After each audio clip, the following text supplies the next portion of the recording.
Dustin Micheli again with Press Monkey Media, Press Monkey Independent Media, and PressMonkeyMedia.com. And Press Monkey, if you're on Facebook, also join our Press Monkey Independent Media group.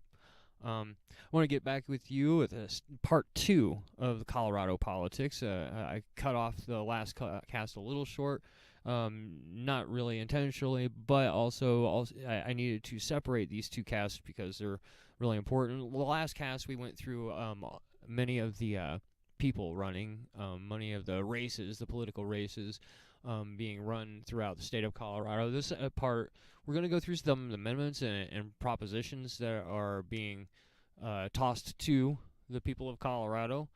This is where we really shine, folks. This is where we, the people of Colorado, really get our say. And if we get our say enough, we get our way, as we've seen with marijuana legislation. And hopefully we'll continue that spirit here in Colorado. The independent-minded nature of people here in Colorado, as I've mentioned before, is really, really key to the success of the people of Colorado. I think that the people of Colorado, by and large, are fair. I think that they're generous, and I think they're intelligent enough to see what's beneficial to them and not in a nonpartisan way. It's much harder when you live in a place that has partisan proclivities. This is a purple state, as I've mentioned, and it's very purple. All the people here many of them are hard Democrat or hard Republican. The majority of people who are not politically active because they've been disenfranchised and become apathetic to those two parties and to the duopoly two-party system, which makes complete sense here in the United States of America. Many other places have so many more options, so many more choices, so much more competition in ideas. So hopefully we'll be able to reinstill that value a little bit here as we move forward in Colorado with our amendments and our propositions and what the people say and get to say. So I'm going to jump right in to our blue book that I got, and I'm going to jump right in. Everything I highlighted is just, I'm going to give a quick mention to a few things. I'm not going to go through every single thing here in the blue book. I'm definitely not going to read all the texts and different arguments for and against and breakdowns of every single thing. I would like you to do that. I'm just wanting to bring some of it to your awareness and some of it to your attention. Let you know that you should probably go get your blue book here in Colorado, Garfield County, District 57, and beyond. Please go get your blue book, look it through, see what you get to vote on, see what where your voice is going to count here in the decisions being made in Colorado and in the United States abroad. Colorado is a trendsetter, by the way. We're a trendsetter when it comes to legalization of things. We're a trendsetter when it comes to a lot of things. So we want to continue that spirit, especially the independent-minded spirit of the people of Colorado. We're going to jump right in. Amendment 5, or V, the big V, which would lower the requirement for members of the state legislature, the age requirement for the members of the state legislature. That would take it from the age of 25 to the age of 21. I'm for this measure, by and large. Anything that expands people's ability to get involved with their government is a good thing to me. I believe in the youth. I believe in the millennials and their sensibilities to some extent, and think that, when put to the test, if put to the challenge, I think that many of them would rise to it. So let's give them the opportunity to do so. I also think that we should, as a regular people, working class people, normal people out there who aren't big business goons, who aren't lobbyists, who aren't lawyers, who aren't, anything but workaday people, we need to bum rush some of these positions, some of these elected positions as normal people and take over. They're no more qualified than we are. We have a variety of experience and know-how that we can employ if we run for these positions. So, in the long run, please do so. Break away from the duopoly, become an independent, Green Party, whatever, and run for these spots. And moving on from Amendment 5 is Amendment W, or Amendment V, is Amendment W. Amendment W proposes amending the Colorado Constitution to change the ballot format for judicial retention elections and remove requirements that a retention question be asked for each judge. I'm not sure if I'm for that. I think the retention question for each judge is important. Being able to vote for or against anybody is key for us here, or not less voting rights, but more, in my opinion. So I'm going to kind of go with that. Move on to Amendment X.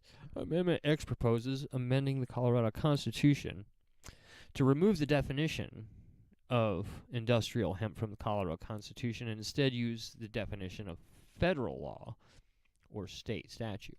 I disagree with this. I don't think that we should change anything that the people of Colorado have already voted for in terms of this. I will not be voting for this because we already instilled the definition in our first initiative, in our first referendum. We put the definition in there. They want to take it out, so to manipulate it in whatever way they want to, whether that's to stop some people from growing certain kinds of hemp or certain hemp. It's a trick. Don't do it. I wouldn't vote for it. I'm not going to vote for it, and that's my opinion. And speaking of opinions, we've got Amendment A. This is to prohibit slavery and involuntary servitude in all circumstances. Now, this seems like it's a redundant thing considering everything in our Colorado Constitution, which is the argument against it. But whatever. I guess if we need to reiterate the fact that we need to prevent servitude, involuntary servitude, and slavery, then we need to reiterate it. Fine, whatever. We'll put it in. Sure, why not? I'm not usually for typically doing things like that, but we'll go ahead and roll with it this one time. Amendment 13 proposes amending the Colorado Constitution and Colorado statutes to increase funding for preschool through 12th grade and all public education. I'm for most of that. If you guys want to get into more aspects of that, which I might actually bring some panelists aboard before the Colorado and before the elections actually happen, and we might go over a couple more of these local initiatives a little bit more seriously and thoroughly. But for the time being, I'm going to move on, and we're going to go to the Amendment 74. Now, this is something that's tricky, and it's a fight back. It's a pushback against the Proposition 112, which we'll eventually get to. But in Amendment 74, it says it's a compensation for reduction in fair market value by government and law regulations. This is nonsense. They've done this in Oregon, and in Oregon they managed to sue the state of Oregon. And private corporations and companies managed to sue the government of Oregon. It'll now allow people to sue the government of Colorado for compensation for perceived potential market value of their properties, or from any impact of them not being able to lease out to like wells, to like oil companies and stuff like that. Their inability to lease out will change their supposed property value. This is nonsense.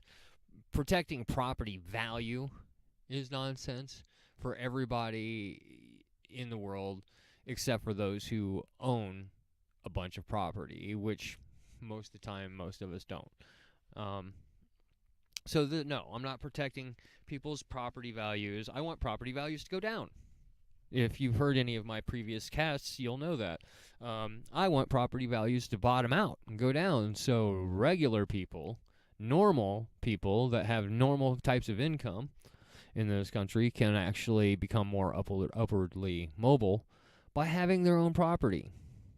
Eliminating homelessness and eliminating the housing crisis is just far more important to me than protecting private property rights or private property values, which are actually standing in the way of most people becoming property owners, in my opinion. Amendment 75 deals with campaign contributions, and they want to increase campaign contribution limits when a candidate loans or contributes more than $1 million to his own campaign, his or her own campaign. This is nonsense. This is rich people talk. Anybody who can actually afford to throw $1 million at their own campaign does not need to be able to do that anymore. I'm actually for public funding of campaigns and campaign funding caps. I think that there should be a certain set amount of money that all of them are allowed to spend and no more. Everything else has to be legwork, pro bono, whatever you need to do to get out there. But, I think that there should be caps on the amount of money spent in campaigns, in my opinion. There's also a Proposition 109 to authorize bonds for highway projects. I typically am for some of those things. I'm not real familiar with a lot of it. We can go back over that if you folks want to. I'm going to skip that one, though. It's not one of the big important ones for regular folks, though I probably will vote for it. The Proposition 110 to authorize sales tax and bonds for transportation projects is a similar measure. I also will probably vote for that as I get more into it. Like I said, I encourage everyone to go out and get your blue book so we can go through this stuff and you can be better informed before you go to the polls this time around. And we see what happens when we let them, the bastards, run our lives. We see what happens when we let their ineptitude and their lack of willingness to operate on behalf of the people happen. So let's these are the few things that we were able to get and make initiatives of our own and on our own. And the most important one coming up here, one of the most important ones in my opinion, is Proposition 112. Now, this proposition, I've mentioned it before, and it is a sticking issue for me. If you don't support this measure, then you're not likely to get my vote.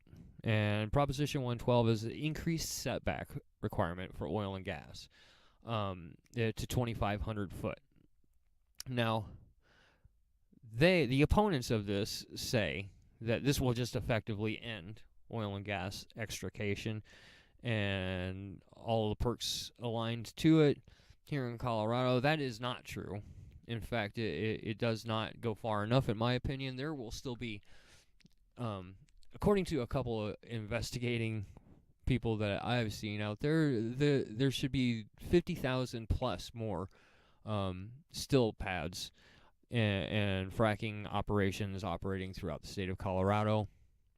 This is more than enough. We need to get away from fossil fuel extraction and fracking and put all of that money that we give to these companies and give to the industry as a subsidy and put it into renewable energy, solar, wind, and many other things and technologies that have been developed and just not been developed enough because all the money is being thrown away into the pockets of shareholders and CEOs of major oil and gas corporations. So, we need to get away from the fracking and try not to pollute as much as we have been. 111 is a really super important one as well. I didn't want to skip over that one because to me that was an important one because it's the payday loan initiative. It proposes amending the Colorado statutes to reduce the total cost for a payday loan. Payday loans target poor people. I've had to get them. My friends have had to get them. the worst kind of usury possible. It exploits people who live paycheck to paycheck and beyond their means because they're not getting paid enough. Because most of us aren't getting paid a living wage or more. Most of us are making $30,000. Half of wage earners are making $30,000 or less or more or less a year. So we live paycheck to paycheck and get exploited by payday loans and things like that. So I'm for this. I don't think it goes far enough. It keeps them at a pretty high percentage rate, in my opinion. But at least it keeps them from jacking up the percentage rate. And the opponents of this say, well, this will end the payday loan industry in the state of Colorado. So long. C'est la vie. I'm fine with that. Whatever. We don't need these institutions anymore. We need to develop a better social safety network. These institutions only exploit people who are already living paycheck to paycheck. Exploit people who barely have enough money in their bank account to keep from getting charged for not having enough money in their bank account. So predatory lending practices have got to go, and we need to usher in a new time for us here. I'm not going to go over all the judge initiatives. All the judges some of you know. Most of us don't know anything about these people. I'm not going to go through all of them because, it's not that it's not important, but it's still very, very complex. So unless you want to sit down and go through each of their records and things like that, then you're more than welcome to. I tend to want to vote against all of them because I figure if there's more people who vote against them and they actually get unseated through the election process, they probably deserve to go. Now, I understand that this isn't applicable. If everyone did the same thing as I do, then we wouldn't be able to retain any judges ever. So, again, use your own common sense when voting for judges, I suppose. I tend to typically vote against them, or I'll just skip and do every other one. Honestly, I know that's sounds like a bullshit way of voting, but it's still, it's still a valid strategy. It's as good as anything else right now.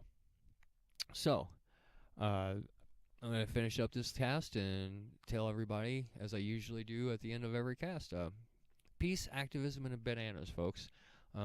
We love that peace and truth, activism, and bananas. We love that truth. Gotta bring the activism, and bananas are really important because, we need energy after we bring all that truth and activism. So long, folks. Have a good day and good voting.